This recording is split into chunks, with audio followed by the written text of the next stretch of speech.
جمال کجاست؟ اون که همین دیروز از اینجا رفت. یعنی هنوز بر نگشتی؟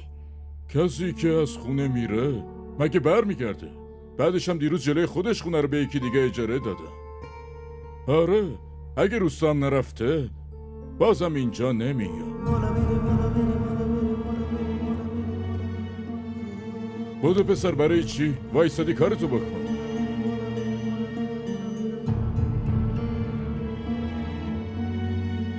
زود باش. ده الان وقت آوردنشه.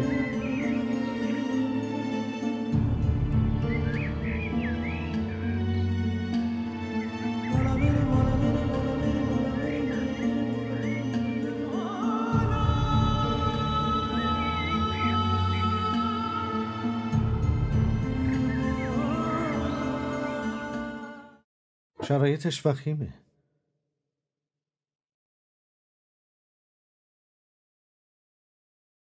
کی همراهش اومده؟ دکتر کسی رو نداره. دیروز مردم به اورژانس زنگ زدن و آوردنش. تو جیبش آدرسی چیزی نبود؟ نه دکتر. یه جیب بر نامرد جیبای این پسر رو خالی کرده. به حال این بیچاره هم رحم نکرده. یه کاریش میکنیم. فعلا نوروبیونش رو تزریق کن. بله دکتر.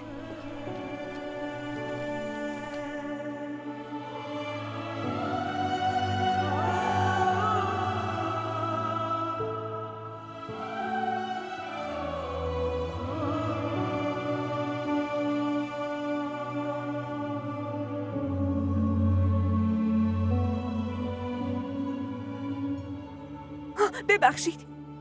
احسن داداش. بله. شما این؟ مگه نرفتین؟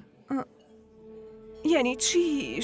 شما جمالو ندیدی؟ آخرین بار با خودتون دیدمش. همه چی خوبه؟